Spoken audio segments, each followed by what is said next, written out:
la journée de la femme, la journée de la femme, la journée, la journée, la journée de la femme. Bonsoir. Bonsoir. Alors ce soir, nous avons une invitée pour notre apéritif. Le troisième. Oui, le Troisième apéritif, d'ailleurs, santé. Santé, Tchon. Voilà. Et c'est Karine, la bibliothécaire de Saint-Paul-en-Forêt, qui fait partie du réseau Médiathème et qui est bibliothécaire lectrice. Oui. Et qui va participer à notre lecture sur les femmes ce soir. Voilà. Et peut-être d'autres soirs. On va voir. Ça, c'est la surprise. De toute manière, il y aura d'autres peut-être qui vont se greffer avec nous. Oui. C'est la surprise. C'est la surprise. Soirs, faut regarder tous les soirs. Alors, notre fil rouge, l'école des soignantes de Martin Vinclair, voilà, aux éditions Paul. Hommage, je suis celle. Je suis celle qui, pendant que la mère allait un nouveau bébé, porte sur son dos l'enfant né entre-temps. Je suis celle qui s'assied et rit dans le cercle avec les autres. Je suis celle qui écaille le poisson. Je suis celle qui nourrit le feu. Je suis celle dont le vêtement se soulève au vent. Je suis celle qui voit les regards changer. Je suis celle qui se met à saigner. Je suis celle que ses sœurs initient au secret. Alors, Karine va nous présenter maintenant un livre de Nastasia Martin, Croire aux fauves, qui a reçu le prix François Sommer en 2020. Voilà, Karine, c'est à toi. Merci, Grazou. Ce jour-là, le 25 août 2015, l'événement n'est pas.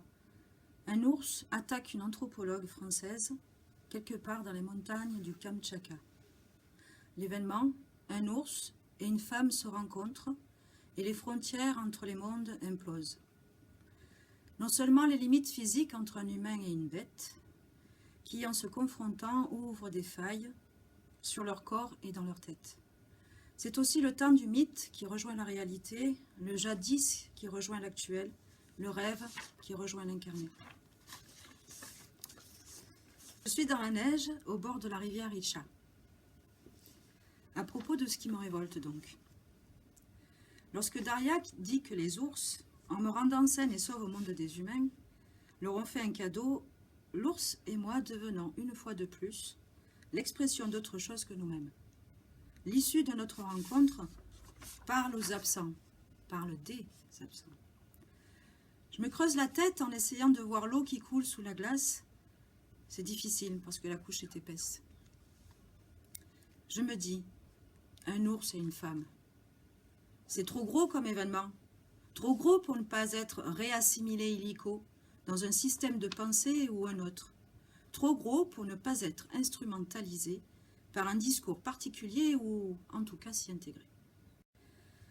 L'événement doit être transformé pour devenir acceptable et doit être à son tour être mangé et digéré pour faire sens. Pourquoi ?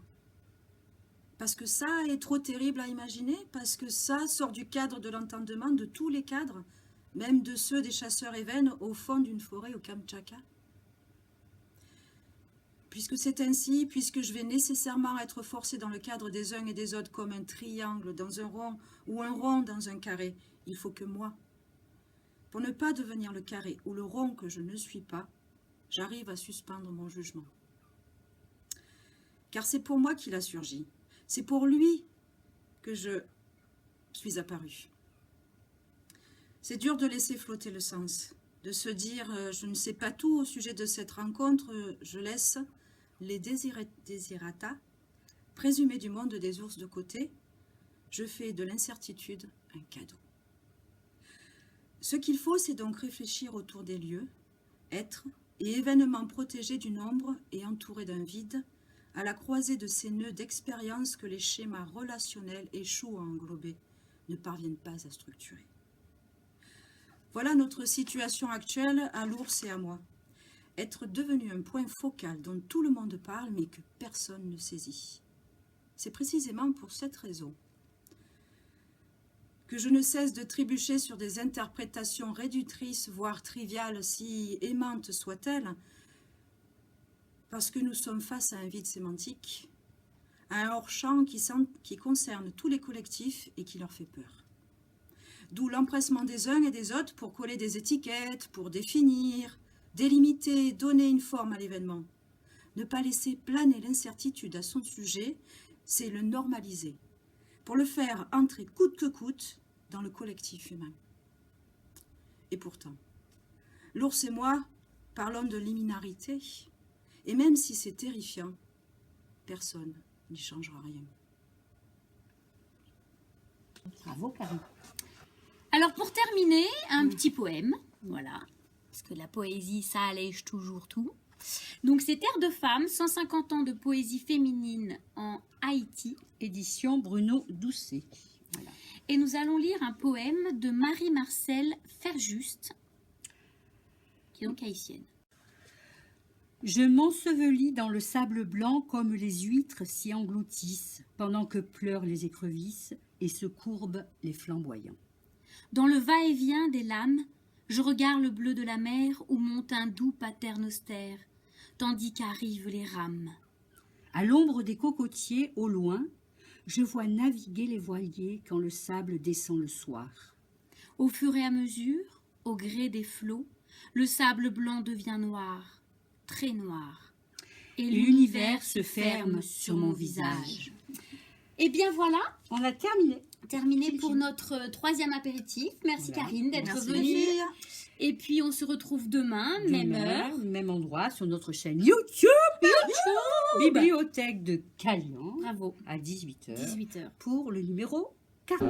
La journée de la femme, la journée de la femme, la journée de la femme.